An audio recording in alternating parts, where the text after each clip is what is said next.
प्यारे बच्चों, आप सभी लॉकडाउन के कारण अपने अपने घरों में हैं। ऐसे समय में हम लेकर आए हैं आपके लिए डिजी साथ कार्यक्रम। इसके माध्यम से आप प्रत्येक दिन सोमवार से शुक्रवार तक पूर्वाह्न 10 से 12 तथा अपराह्न 1 से 2 बजे तक अपने अपने कक्षाओं के अनुरूप कार्यक्रम देख सकेंगे। स्कूली शिक्षा एवं साक्षरता विभाग, झारखंड। नमस्ते दोस्तों, आप सबका झारखंड सरकार के डीजी साथ प्रोग्राम में स्वागत है। आइए देखते हैं कि आज हम क्या पढ़ेंगे। हम एपिसोड की शुरुआत कक्षा 10वीं के अंग्रेजी के अध्याय Nelson Mandela Long Walk to Freedom से करेंगे और इसके बारे में अध्ययन करेंगे। फिर कक्षा 10वीं के हिंदी के अध्याय बाल गोविंद भगत को पढ़ेंगे। फिर उसके बाद कक्षा 12वीं के गणित के अध्याय प्रतिलोम त्रिकोणमितीय फलन का अध्ययन करेंगे और इसके आधार पे कुछ रोचक प्रश्नों को हल करेंगे। फिर उसके बाद कक्षा 12वीं के विज्ञान के अध्याय वैद्युत आवेश तथा क्षेत्र के बारे में अध्ययन करेंगे और इसके आधार पे कुछ बहुत ही रोचक प्रश्नों को हल करेंगे। तो आइए शुरू करते हैं अपना प्रोग्राम डीजी साथ। अब पढ़ाई नहीं रुकेगी। हेलो दोस्तों, कैसे हो? पिछली 2 वीडियोस में हमने आपकी क्लास 10th का इंग्लिश का दूसरा चैप्टर, जिसका नाम है Nelson Mandela Long Walk to Freedom, वो पढ़ा था, जो आपकी इंग्लिश की ही बुक फर्स्ट फ्लाइट का है। दोस्तों, क्या आप सबको याद है कि हमने पिछली 2 वीडियोस में ये चैप्टर कहाँ तक पढ़ लिया है और इसके बारे में क्या क्या पढ़ा है?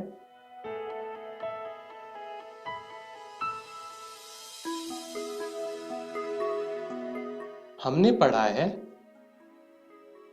दिस इज एन ऑटोबायोग्राफी, यानी ये चैप्टर नेल्सन मंडेला की ऑटोबायोग्राफी मतलब उनकी आत्मकथा का एक हिस्सा है।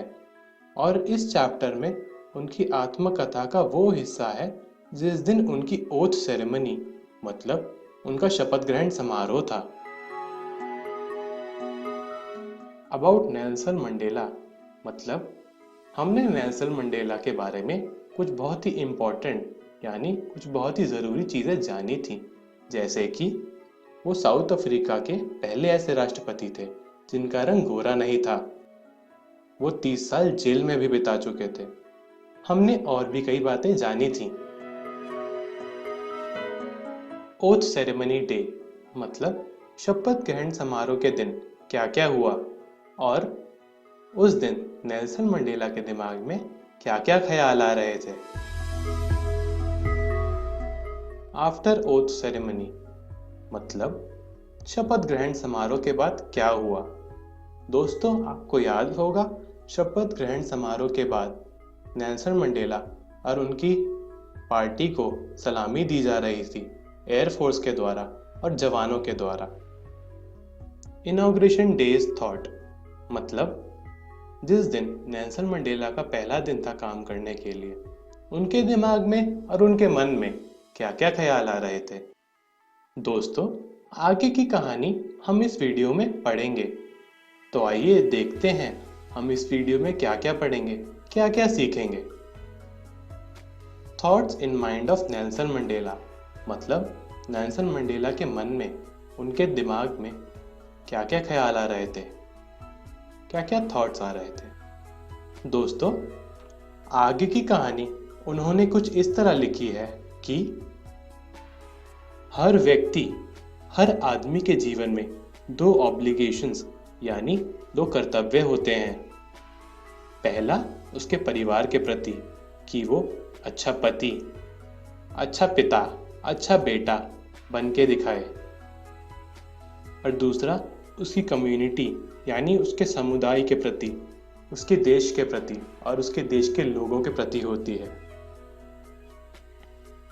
लेकिन साउथ अफ्रीका जैसी कंट्री मतलब साउथ अफ्रीका जैसे देश में जिस इंसान का रंग मेरी तरह काला हो और वो पिछड़ी जाति का हो, तो उसके लिए इम्पॉसिबल यानी बहुत असंभव है कि वो नॉर्मल ज़िंदगी बिता सके। उसके साथ हमेशा ही डिस्क्रिमिनेशन यानी भेदभाव होता रहता है, फिर चाहे वो जाति को लेकर हो या रंग को लेकर हो। उसके लिए बहुत ही मुश्किल होता है कि वो अपने परिवार और अपने देश के बीच बैलेंस बना सके, यानी संतुलन बना सके। शुरुआत में तो मैंने भी संतुलन बनाने की पूरी कोशिश की थी, लेकिन जब मैंने ध्यान दिया तो पता चला कि मेरे से भी संतुलन बन नहीं पा रहा है। मैं अपनी एक ऑब्लिगेशन, जो हमारी पहली ऑब्लिगेशन होती है परिवार के प्रति, उसको पीछे छोड़ चुका हूँ। ना मैं अच्छा बेटा बन पा रहा हूँ, ना अच्छा पिता। मैं अपना कर्तव्य नहीं निभा पा रहा था।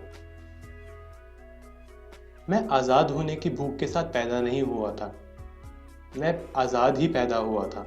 मुझे हर चीज़ की आज़ादी थी, जैसे बागीचे में भागने की आज़ादी, नदी में तैरने की आज़ादी जो मेरे गांव से होकर जाती थी, रात को आराम से लेटकर तारे गिनने की आज़ादी। और ये सब तब तक था जब तक मैं अपने पिता और अपने समुदाय की बातों का पालन करता रहूं।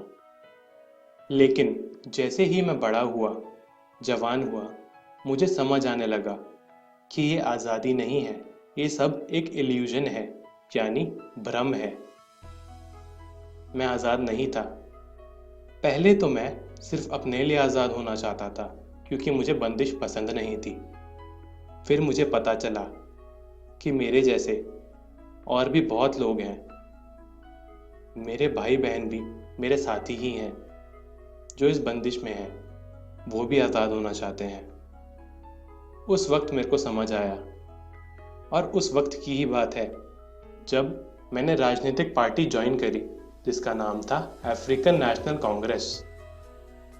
फिर ये एक जुनून बन गया कि मुझे सबको आज़ाद करना है, सबके साथ मिलकर गोरे लोगों के खिलाफ आज़ादी की लड़ाई लड़नी है। और इस लड़ाई के चलते मैं एक ऐसा इंसान बन चुका था जो रूल्स, मतलब नियमों का पालन नहीं करता था। फैमिली लविंग मैन, यानी परिवार से प्रेम करने वाला व्यक्ति एक सन्यासी बन चुका था। मेरा मानना है जो भी लोग भेदभाव करते हैं वो सभी कैदी हैं नफरत के, नैरो माइंडेडनेस के। दोस्तों, नैरो माइंडेडनेस मतलब छोटे दिमाग, यानी छोटी सोच के। दोस्तों, ये कहानी यहीं ख़त्म होती है। तो आज की इस वीडियो में हमने क्या पढ़ा? हमने पढ़ा नेल्सन मंडेला के दिमाग में क्या क्या ख्याल आ रहे थे, और उनके दिमाग में ये ख्याल आए कि हर व्यक्ति, हर आदमी के जीवन में दो ऑब्लिगेशंस होती हैं। पहली उसके परिवार के प्रति और दूसरी उसके देश के प्रति। साउथ अफ्रीका जैसे देश में ये दोनों ऑब्लिगेशंस का बैलेंस बनाना बहुत ही डिफ़िकल्ट, यानी बहुत ही मुश्किल है। जब तक वो छोटे थे तब तक उनको ये लगता था कि वो आज़ाद हैं, उनको हर चीज़ की आज़ादी है। लेकिन जैसे ही वो बड़े हुए, जवान हुए, तब उनको समझ आया कि ये आज़ादी एक इल्यूजन, यानी एक भ्रम है, वो आज़ाद नहीं थे। उसके बाद उन्होंने African national Congress party join करी, और उनका कहना था कि ये जो लोग भी भेदभाव करते हैं वो कैदी हैं नफ़रत के और नैरो माइंडेडनेस के। दोस्तों, आप भी अपने घर जाके अपनी बुक फर्स्ट फ्लाइट से नेल्सन मंडेला चैप्टर ज़रूर पढ़ें। अगली वीडियो में हम कुछ प्रैक्टिस क्वेश्चंस जो बहुत ही इम्पोर्टेंट, बहुत ही ज़रूरी होंगे, वो पढ़ेंगे। Thank you. हेलो दोस्तों, कैसे हो? पिछली 3 वीडियोस में हमने आपकी क्लास 10th का इंग्लिश का दूसरा चैप्टर पढ़ लिया था, जिसका नाम है Nelson Mandela Long Walk to Freedom, जो आपकी इंग्लिश की ही बुक फर्स्ट फ्लाइट का है। तो दोस्तों, आज के इस वीडियो में हम उस चैप्टर से रिलेटेड कुछ प्रैक्टिस क्वेश्चंस पढ़ेंगे जो बहुत ही इंपॉर्टेंट होंगे। हर क्वेश्चन, हर प्रश्न पढ़ने के बाद मैं आपको कुछ सेकंड का समय दूंगा ताकि आप उसका उत्तर उसका आंसर जान सके, सोच सके।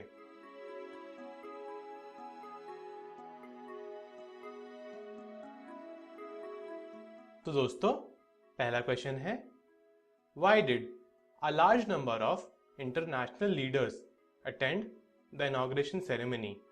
What did it signify the triumph of? बहुत अधिक संख्या में अंतर्राष्ट्रीय नेताओं ने इनॉग्रेशन सेरेमनी क्यों अटेंड की थी और उसकी क्या इंपॉर्टेंस थी?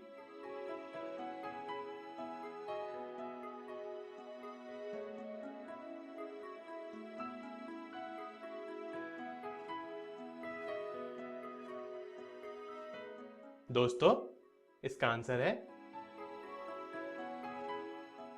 First democratic election ceremony.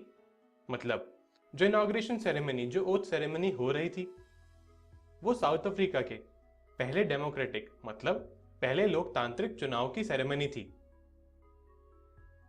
Equality to black people, मतलब जो भी काले लोग थे उनको इक्वालिटी मिल रही थी, एक समान दर्जा मिल रहा था। Victory of equality over discrimination, मतलब भेदभाव के ऊपर जीत हो रही थी, इक्वालिटी की। दोस्तों, अगला क्वेश्चन है, what did Mandela mean when he says he is simply the sum of all those African patriots who had gone before him? मतलब मंडेला का क्या कहना था जब उन्होंने कहा कि वो उन सभी अफ्रीकन पेट्रियट्स, यानी उन स्वतंत्रता सेनानियों का समूह है जो उनसे पहले जा चुके हैं।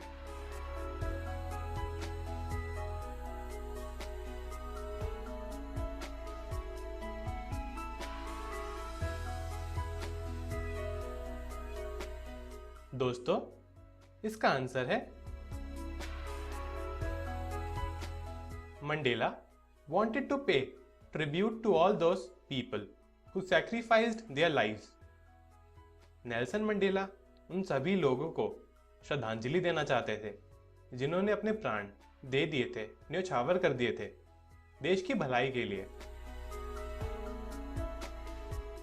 He says he is simply the sum of all those patriots. और वो कह रहे थे कि वो उन सभी पेट्रियट्स, मतलब उन सभी स्वतंत्रता सेनानियों का समूह है।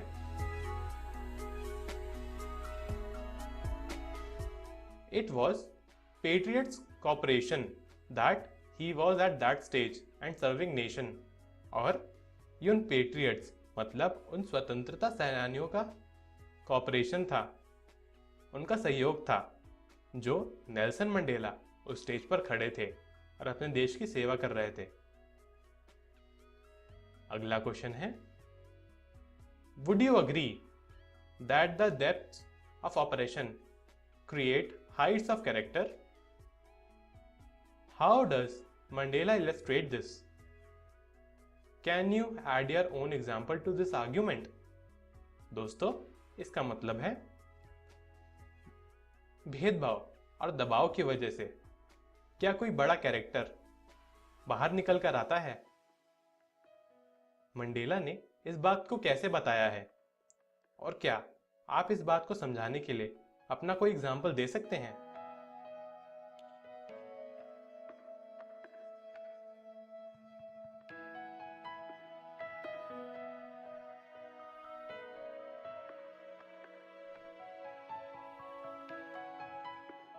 दोस्तों, इसका आंसर है यस, आई अग्री।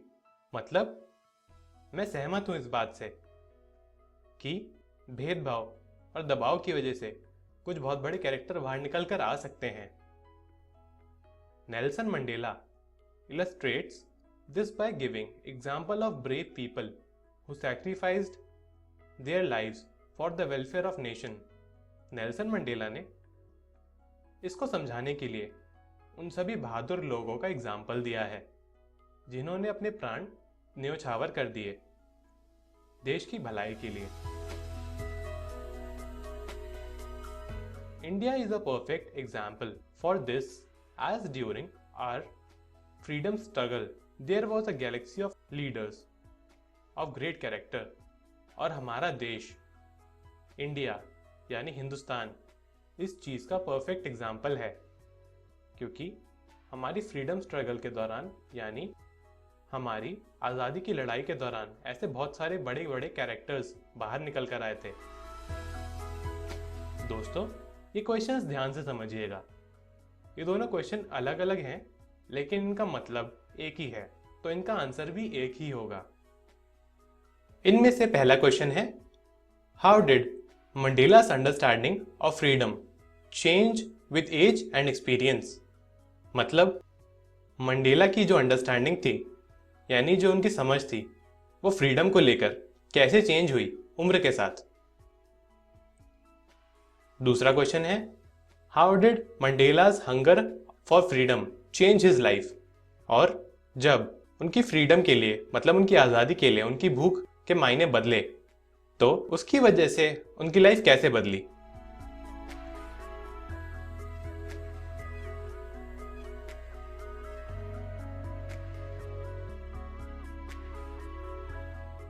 दोस्तों, इसका आंसर है, with age, Mandela realized that he had a lot of responsibilities towards his community, people of country and country. उम्र के साथ नेल्सन मंडेला को ये एहसास हुआ, ये आभास हुआ कि उनके ऊपर कई सारी रिस्पॉन्सिबिलिटीज़ हैं, यानी कई सारी जिम्मेदारियां हैं उनकी कम्युनिटी मतलब उनके समुदाय के प्रति, उनके देश और देश के लोगों के प्रति। As a boy he thought he was born free. जब वो छोटे थे तब उनको लगता था कि वो पैदा ही आजाद हुए हैं। He believed that as long as he obeyed his father and his tribe's custom he was free. और उनको लगता था जब तक वो अपने पिता और अपने समुदाय की बातों का पालन करते रहेंगे वो आजाद हैं। When he grew, he realized that not only he but all the black in his country were suffering. लेकिन जब वो बड़े हुए तो उनको एहसास हुआ, उनको समझ आया कि सिर्फ वो ही नहीं पर सारे काले लोग उनके देश के सफ़र कर रहे थे, मतलब इस सिचुएशन से जूझ रहे थे। अगला क्वेश्चन है, how did policy of apartheid affected his country? मतलब जो भेदभाव की पॉलिसी थी उसने साउथ अफ्रीका के ऊपर क्या प्रभाव डाला था?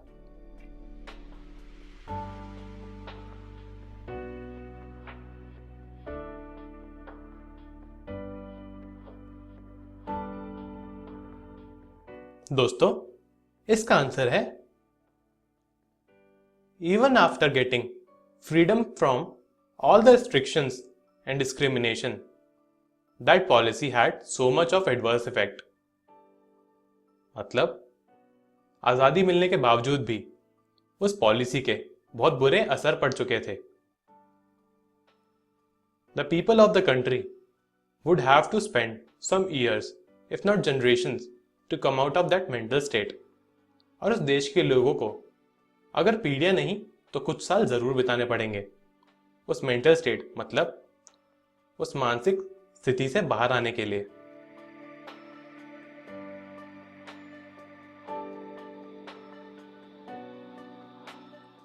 दोस्तों, अगला क्वेश्चन है, state twin obligations told by the author.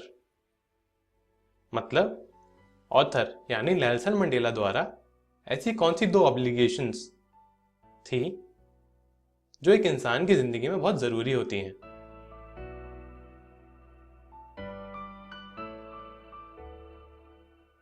दोस्तों, इसका आंसर है obligation towards the family to be a good father, good son, a good family man. अपने परिवार के प्रति ऑब्लिगेशन होती है एक अच्छा पिता, अच्छा बेटा और अच्छा पारिवारिक इंसान बनने के लिए। दूसरी ऑब्लिगेशन होती है अपनी कम्युनिटी मतलब अपने समुदाय के प्रति, अपने देश के प्रति और देश के लोगों के प्रति। दोस्तों अगला क्वेश्चन है, how did the militaries attitude change? मतलब सेना का एटीट्यूड कैसे बदला नेल्सन मंडेला के प्रति?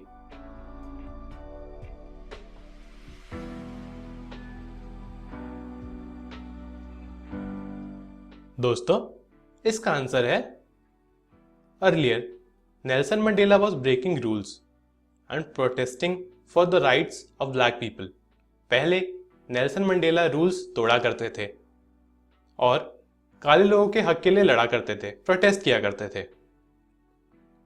वाइट्स वो sitting on the seat of union till then, और यूनियन की कुर्सी पर मतलब सरकार की कुर्सी पर गोरे लोग बैठा करते थे तब तक।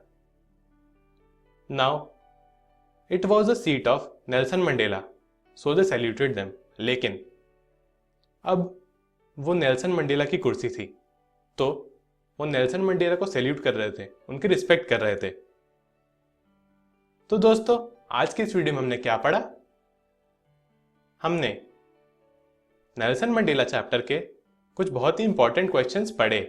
आप सब भी अपने घर जाकर नेल्सन मंडेला चैप्टर दोबारा से जरूर पढ़ें ताकि आपको सब अच्छे से समझ आ जाए।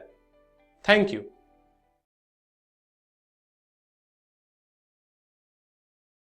नमस्कार विद्यार्थियों, इस वीडियो में आपका बहुत बहुत स्वागत है। आज हम 10वीं कक्षा की हिंदी की पाठ्य पुस्तक क्षितिज भाग 2 के दूसरे गद्य पाठ को पढ़ने जा रहे हैं, जिसका नाम है बाल गोविंद भगत। आइए जानते हैं इस वीडियो के विषय बिंदु। आज की इस वीडियो में हम सबसे पहले जानेंगे राम वृक्ष बेनीपुरी के बारे में। राम वृक्ष बेनीपुरी इस पाठ के लेखक भी हैं। साथ ही आज की इस वीडियो में हम बाल गोविंद भगत के प्रसंग से जुड़ी कुछ बातों के बारे में जानेंगे। ये जानते हुए हम पाठ की कुछ पाठ्य वस्तु की व्याख्या करेंगे। पाठ्य वस्तु यानी आपके चैप्टर का टेक्स्ट। आइए शुरू करते हैं ये वीडियो। तैयार हैं आप सभी? चलिए शुरू करते हैं। स्क्रीन पर जो चित्र आप देख रहे हैं वो चित्र है हिंदी के प्रसिद्ध लेखक व पत्रकार राम वृक्ष बेनीपुरी का। राम वृक्ष बेनीपुरी पत्र और पत्रिकाओं का संपादन कर चुके हैं।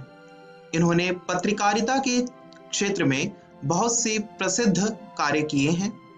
साथ ही इनकी प्रसिद्ध रचनाओं में पतितों के देश में, चिता के फूल, अम्पाली, माटी की मूर्तें, पैरों में पंख बांधकर, जंजीरें और दीवारें इत्यादि बहुत प्रसिद्ध हैं। शेष रचनाओं के लिए आप अपनी हिंदी की पाठ्य पुस्तक क्षितिज भाग 2 को भी देख सकते हैं। इनकी रचना में हमें स्वाधीन चेतना के साथ साथ मनुष्यता की चिंता भी देखने को मिलती है। आइए अब जानते हैं बाल गोविंद भगत के बारे में। ये पाठ एक रेखा चित्र है। अब आपके मन में प्रश्न होगा कि रेखा चित्र कहते किसे हैं? दरअसल शब्दों से जो चित्र बनाया जाता है उसे शब्द चित्र कहते हैं, और जब किसी व्यक्ति विशेष के चित्र को शब्दों से अंकित किया जाता है तो उसे रेखा चित्र कहते हैं। उसमें व्यक्ति की रूप रचना के साथ साथ उसके व्यक्तित्व को भी शामिल किया जाता है। उस दृष्टि से ये रचना बहुत ही प्रसिद्ध है, क्योंकि इसमें मनुष्यता, लोक संस्कृति और सामूहिक चेतना के दर्शन होते हैं। अब आप सबके लिए ये शब्द थोड़े कठिन होंगे।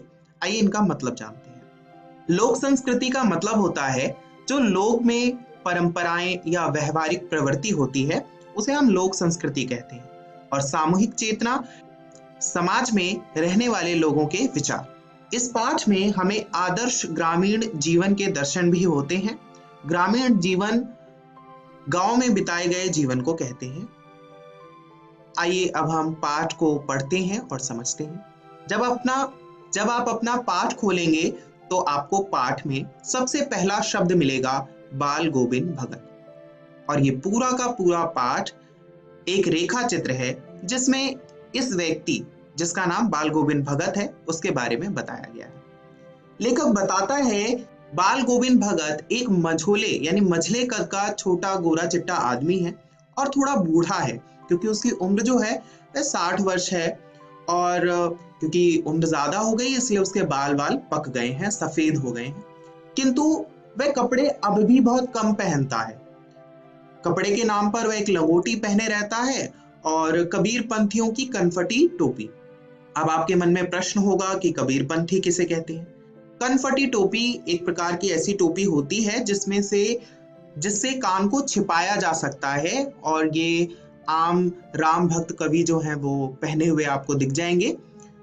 हाँ, अब जब सर्दी होती थी तो उस समय में ये जो व्यक्ति था जिसका नाम है बाल गोविंद भगत, ये एक काली कमली ओढ़े रहता था, यानी काली कमली यानी काले रंग का छोटा सा कम्बल ओढ़े रहता था। इसके मस्तक पर हमेशा रामानंदी चंदन लगा रहता था, जैसे राम भक्त लोग लगाते हैं, और गले में हमेशा तुलसी के जड़ की जो माला होती है उसे पहने रहता था। यहाँ अगर आप देखेंगे तो देखेंगे आप कि व्यक्ति की रूपरेखा को, यानी वो कैसा दिखता है, लेखक ने उसे बताने का प्रयास किया है। आइए अब हम अगले अंश को देखते हैं। यहाँ पर लेखक स्पष्ट करता है कि जो रेखा चित्र उसने बताया है, जो व्यक्ति का स्वरूप उसने बताया है, उससे वह एक साधु लगता है, किंतु वह साधु नहीं है, वह एक गृहस्थ है। अब गृहस्थ क्या होता है? गृहस्थ वो व्यक्ति होता है जिसका एक परिवार होता है और सामाजिक कार्यों में वह जुड़ा होता है, उसे गृहस्थ बोलते हैं।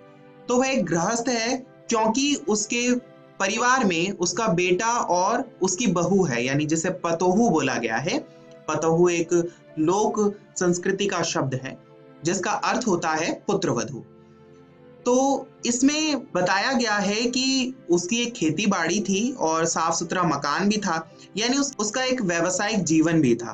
तो आप देख सकते हैं कि वो कोई साधु नहीं था, वह एक गृहस्थ व्यक्ति था जिसको प्रमाणित किया है लेखक ने।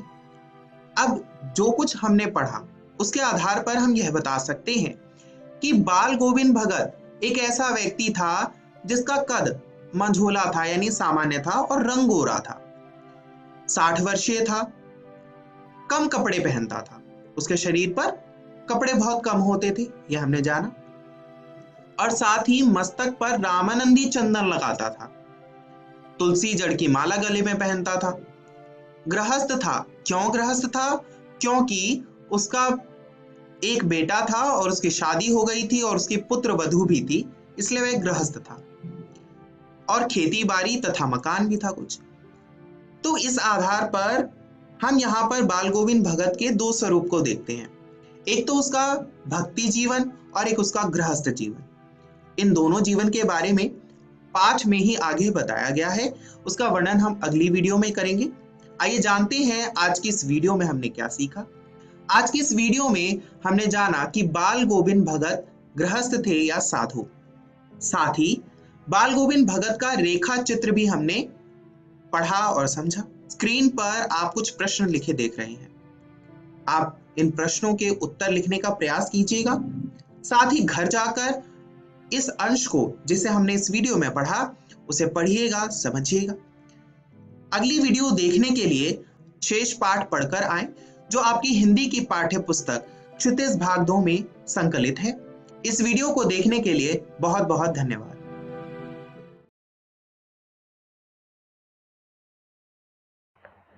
नमस्कार दोस्तों, प्रतिलोम त्रिकोणमितीय फलन भाग 2 के वीडियो में आपका स्वागत है। आइए जानते हैं इसमें हम क्या पढ़ेंगे। प्रतिलोम फलन के गुण शुरू करते हैं।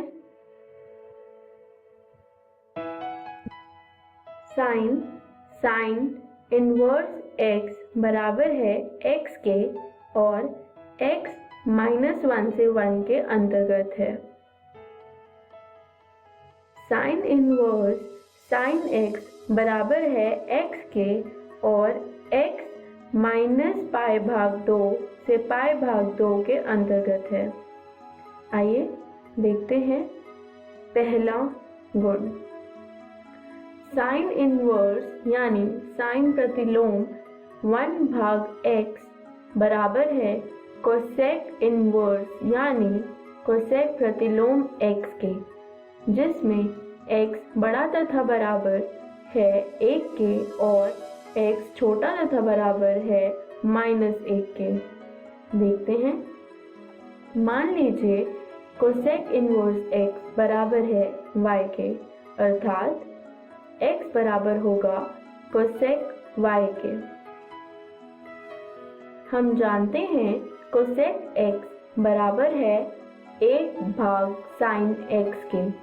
इसका मतलब 1 भाग x बराबर होगा साइन y के।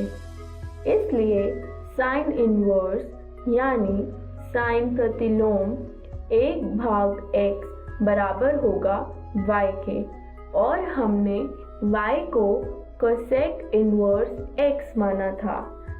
इसका मतलब साइन इनवर्स 1/x बराबर होगा कोसेक इनवर्स x के। आइए देखते हैं दूसरा गुण।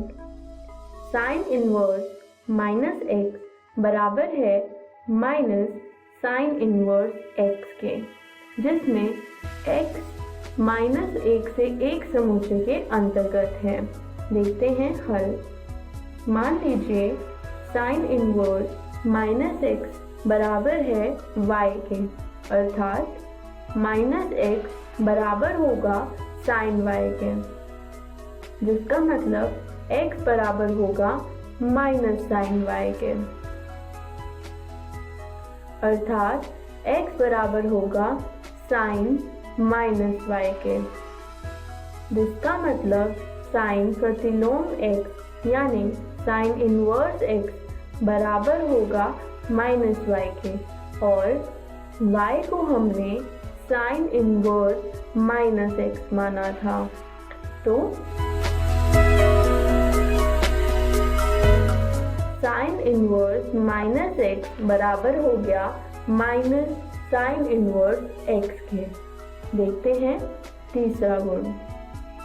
कॉस इनवर्स माइनस x बराबर होगा pi minus cos inverse x के, और x माइनस 1 से 1 समुच्चय के अंतर्गत है। देखते हैं हल। मान लीजिए कॉस इनवर्स माइनस x बराबर है y के। इसका मतलब माइनस x बराबर होगा कॉस y के, यानी x बराबर होगा माइनस कॉस y के। और हम जानते हैं माइनस कॉस थीटा बराबर होता है कॉस पाई माइनस थीटा। यहाँ पे अगर मैं देखूं थीटा की जगह पे y है, जिसका मतलब ये बराबर होगा कॉस पाई माइनस y के, अर्थात कॉस इनवर्स x बराबर हो गया पाई माइनस y के, और y मैंने माना था कॉस इनवर्स माइनस x को, यानी कॉस इनवर्स x बराबर होगा pi minus cos inverse minus x।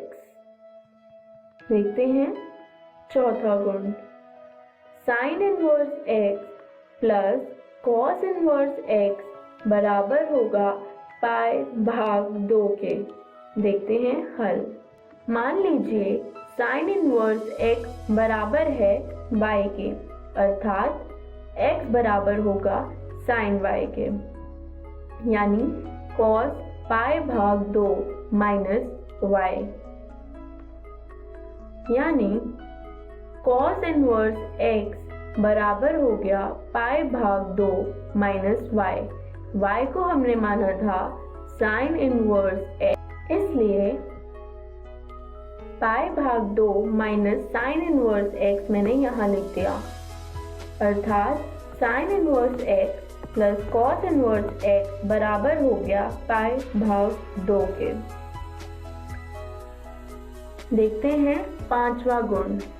tan inverse x plus tan inverse y बराबर tan inverse x plus y भाग 1 माइनस एक्स वाई, और एक्स वाई छोटा होगा 1 से। मान लीजिए tan इनवर्स x बराबर है थीटा के, और tan इनवर्स y बराबर है फाई के, यानी x बराबर हो गया tan थीटा के और y बराबर हो गया tan फाई के।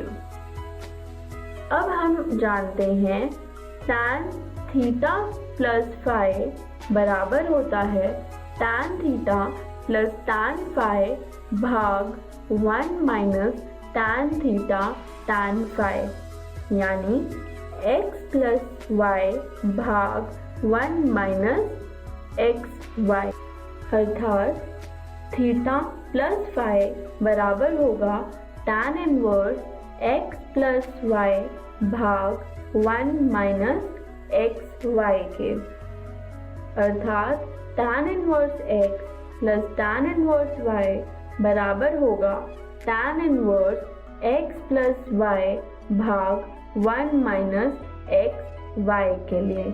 ध्यान दीजिए ये गुण एक्स वाई छोटा होगा 1 से जब तभी ये परिभाषित है। इसमें एक गुण और है जिसमें एक्स वाई बड़ा होगा -1 से, वह आप इसी प्रकार कर लेंगे। देखते हैं छठा गुण, 2 tan इनवर्स x बराबर साइन इनवर्स 2x भाग 1 प्लस x के वर्ग के। देखते हैं हल। मान लीजिए tan इनवर्स x बराबर है y के, यानी x बराबर है tan y के। इसका मतलब साइन इनवर्स 2x भाग 1 प्लस x के वर्ग बराबर होगा साइन इनवर्स 2 tan y भाग 1 प्लस tan y के वर्ग के। हम जानते हैं साइन 2y बराबर होता है 2 tan y भाग 1 प्लस tan y के वर्ग के, यानी साइन इनवर्स साइन 2y मैं लिख सकती हूँ जो कि बराबर होगा 2y के, यानी 2 tan इनवर्स x, अर्थात 2 tan इनवर्स x बराबर होगा साइन इनवर्स 2x भाग 1 प्लस x के वर्ग के। उदाहरण, tan इनवर्स cos x भाग 1 माइनस साइन x बड़ा -3 पाई भाग 2 से और छोटा पाई भाग 2 को सरल रूप में व्यक्त कीजिए। देखते हैं हल। तो चलिए हम tan इनवर्स cos x भाग 1 माइनस साइन x को लेके चलते हैं, जिसको हम लिख सकते हैं tan इनवर्स cos x भाग 2 का वर्ग माइनस साइन x भाग 2 का वर्ग भाग cos x बाई 2 का वर्ग प्लस साइन x भाग 2 का वर्ग माइनस 2 साइन x भाग 2 गुणा cos x भाग 2। देखते हैं ये हमने कैसे लिखा। हम जानते हैं cos x बराबर होता है cos x भाग 2 के वर्ग माइनस साइन x भाग 2 के वर्ग के, और cos x भाग 2 का वर्ग प्लस साइन x भाग 2 का वर्ग बराबर होता है 1 के, तथा साइन x बराबर होता है 2 साइन x भाग 2 गुणा cos x भाग 2 के, जिसे हम लिख सकते हैं tan इनवर्स cos x भाग 2 प्लस साइन x भाग 2 गुणा cos x भाग 2 माइनस साइन x भाग 2 के। यहाँ मैंने a वर्ग माइनस b वर्ग बराबर a प्लस b गुणा a माइनस b का सूत्र लगाया है, तथा a माइनस b का वर्ग बराबर a वर्ग प्लस बी वर्ग माइनस 2a गुणा b का सूत्र लगाया है। देखते हैं, इसको मैंने सरल रूप में लिख दिया। tan इनवर्स cos x भाग 2 प्लस sin x भाग 2 भाग cos x भाग 2 माइनस sin x भाग 2 लिख दिया।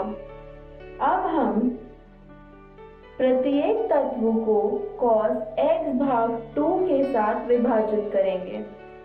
हमें मिलेगा tan inverse 1 plus tan x भाग 2 भाग 1 माइनस tan x भाग 2। अब हम जानते हैं 1 बराबर होता है tan पाई भाग 4 के, यानी tan इनवर्स tan पाई भाग 4 प्लस tan x भाग 2 भाग 1 माइनस tan पाई भाग 4 गुणा tan x भाग 2। यहाँ एक सूत्र बन रहा है tan x प्लस y बराबर tan x plus tan y भाग 1 माइनस tan x गुणा tan y, यानी tan इनवर्स tan पाई भाग 4 प्लस x भाग 2, जिसका मतलब पाई भाग 4 प्लस x भाग 2। देखते हैं इस वीडियो में हमने क्या सीखा। प्रतिलोम फलनजी को अगली वीडियो में हम पढ़ेंगे प्रैक्टिस क्वेश्चंस। धन्यवाद।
Hello friends, welcome to this physics video lecture. Friends, हम बात कर रहे थे चैप्टर 1 वैद्युत आवेश तथा क्षेत्र की, जिसके 6 भागों को हम अभी तक पढ़ चुके हैं। अब बढ़ते हैं इसके अगले भाग यानी भाग 7 की ओर, जिसमें आज हम समझेंगे विद्युत द्विध्रुव को। तो आइए सबसे पहले समझते हैं कि विद्युत द्विध्रुव आखिर होता क्या है। तो दोस्तों, अल्प दूरी से पृथक दो समान एवं विपरीत आवेशों का निकाय कहलाता है विद्युत द्विध्रुव। अब जैसे यहाँ पर दो आवेश धनात्मक तथा ऋणात्मक Q जिनका परिमाण समान है, एक दूसरे से एक छोटी सी दूरी 2a से पृथक किए गए हैं। इसके अलावा एक विद्युत द्विध्रुव का आघूर्ण होता है P बराबर Q गुणा 2a और इसकी दिशा होती है ऋणात्मक Q से धनात्मक Q की ओर। आइए इसके बाद समझते हैं कि किसी विद्युत द्विध्रुव की वजह से बनने वाला वैद्युत क्षेत्र किस प्रकार का होता है। तो यहाँ इसमें सबसे पहले हम एक केस लेते हैं जब हमें वैद्युत क्षेत्र को मापना है द्विध्रुव के किसी अक्षीय बिंदु पर। तो हम यहाँ पर बना लेते हैं एक विद्युत द्विध्रुव जिसके दोनों किनारों पर धनात्मक Q तथा ऋणात्मक Q आवेश उपस्थित है और ये एक छोटी सी दूरी 2a से पृथक किए गए हैं। इस द्विध्रुव के अक्ष पर कुछ दूरी पर एक बिंदु P मान लेते हैं जिस पर हमें इस द्विध्रुव की वजह से बनने वाले वैद्युत क्षेत्र की गणना करनी है और ये बिंदु द्विध्रुव के मध्य बिंदु से r दूरी पर स्थित है। अब अगर हम यहाँ पर ऋणात्मक Q आवेश की वजह से बनने वाला वैद्युत क्षेत्र देखें तो वो होगा E बराबर ऋणात्मक 1/4 पाई एप्सिलॉन नॉट Q बटे R जमा a की घात 2। और क्योंकि ये वैद्युत क्षेत्र P यानी द्विध्रुव आघूर्ण के विपरीत दिशा में है, यानी धनात्मक से ऋणात्मक आवेश की ओर, इसी कारण यह एक ऋणात्मक क्वांटिटी है। ठीक इसी तरह अगर हम लिखें आवेश प्लस Q की वजह से बिंदु P पर लगने वाला वैद्युत क्षेत्र, तो वो होगा E बराबर 1/4 पाई एप्सिलॉन नॉट Q बटे R घटा a की घात 2, जो सदिश P के समान दिशा में होने की वजह से एक धनात्मक राशि है। अब कुल वैद्युत क्षेत्र निकालने के लिए इन दोनों ही वैद्युत क्षेत्र के राशियों को हमें जोड़ना होगा, यानी E बराबर होगा E धनात्मक आवेश की वजह से जमा E ऋणात्मक आवेश की वजह से, और जिसे जोड़ने पर आता है E बराबर Q बटे 4 पाई एप्सिलॉन नॉट गुणा 1/R घटा a की घात 2 घटा 1/R जमा a की घात 2।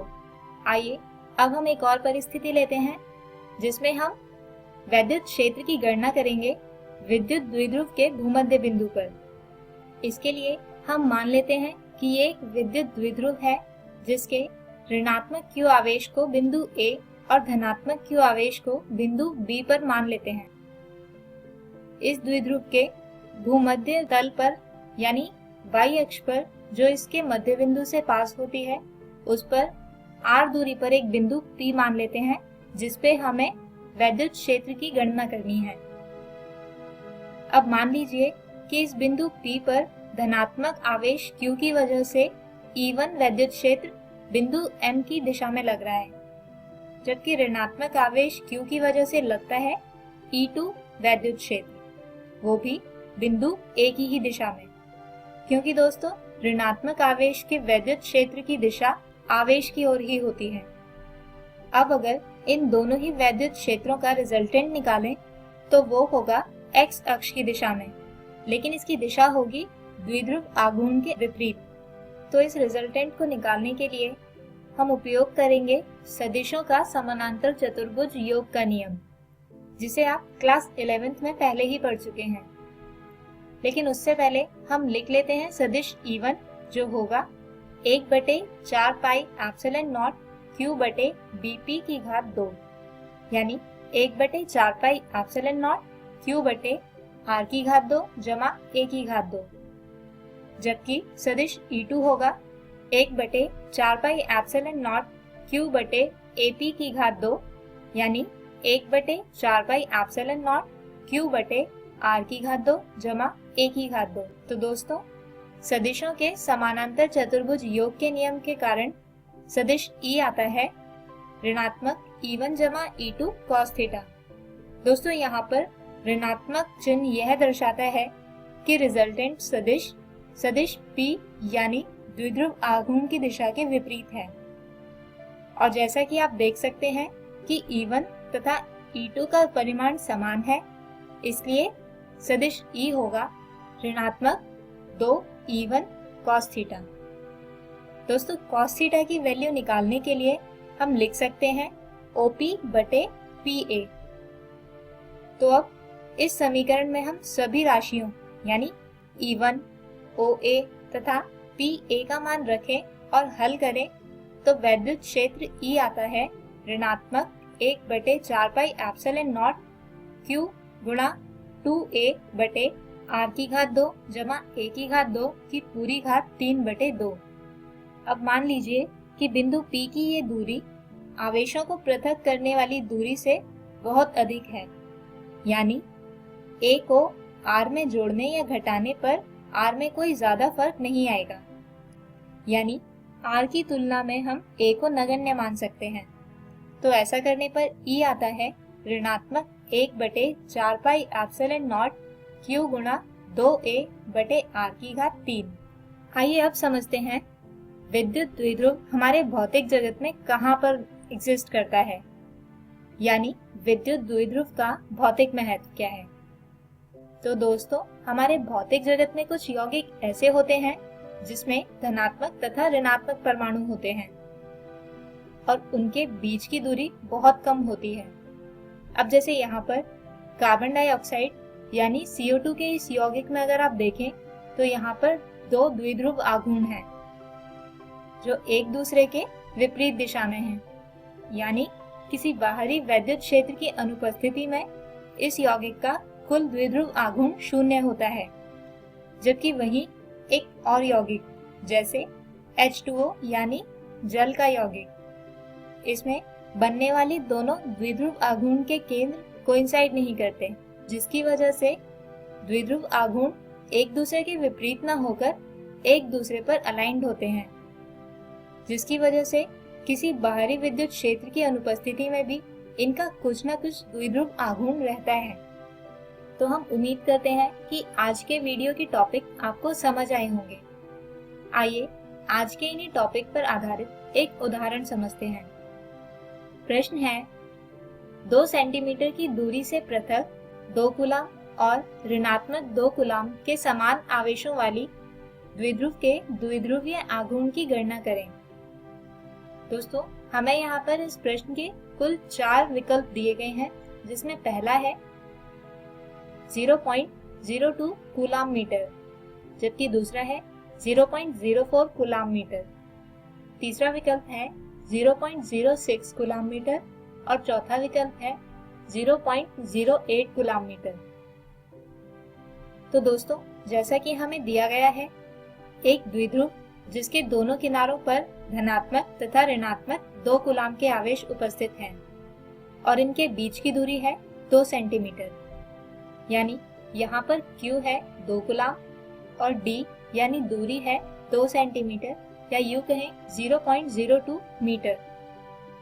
अब जैसा कि हम जानते हैं कि किसी विद्युत द्विध्रुव का आघूर्ण होता है P बराबर Q गुणा D, तो यहाँ पर Q तथा D का मान रखने और इसे हल करने पर P आता है 0.04 कूलाम मीटर, यानी विकल्प B जो था 0.04 कूलाम मीटर सही उत्तर है। तो दोस्तों, हमारे आज के इस वीडियो में हमने जाना विद्युत द्विध्रुव के बारे में और मापा किसी विद्युत द्विध्रुव के कारण बनने वाला वैद्युत क्षेत्र, वो भी अलग अलग 2 बिंदुओं पर, जिसमें पहला था अक्षीय बिंदु और दूसरा था भूमध्य बिंदु। और अंत में हमने देखा हमारे भौतिक जगत में एग्जिस्ट करने वाले कुछ विद्युत द्विध्रुव को। हमारे अगले वीडियो में हम जानेंगे एक समान बाह्य क्षेत्र में द्विध्रुव। तब तक के लिए take care and goodbye.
नमस्ते दोस्तों, डीजी साथ के आज के एपिसोड में आशा करता हूँ आपको बहुत कुछ सीखने को मिला होगा। आइए देखते हैं कि आज हमने क्या पढ़ा। आज की इस वीडियो में हमने कक्षा 10वीं का इंग्लिश का अध्याय Nelson Mandela Long Walk to Freedom के बारे में पढ़ा। उसके बाद कक्षा 10वीं की हिंदी का अध्याय बाल गोविंद भगत के बारे में पढ़ा। फिर कक्षा 12वीं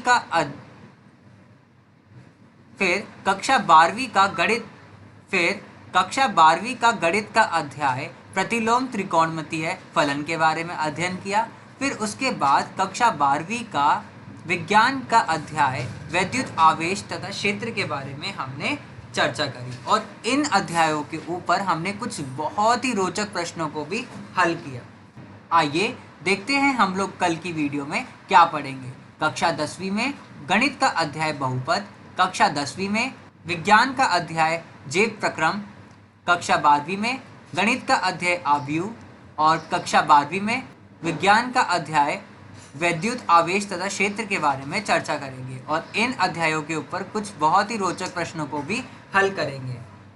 एक जरूरी सूचना, इस एपिसोड को जो हमने अभी देखा इसका पुनः प्रसारण YouTube पर किया जाएगा इकोवेशन के चैनल पर ठीक 3 बजे। तो यदि आप अपने दोस्तों के साथ भी ये एपिसोड शेयर करना चाहते हैं या पुनः देखना चाहते हैं तो YouTube पर इकोवेशन सर्च करें और इस वीडियो तक पहुंच जाएं। धन्यवाद।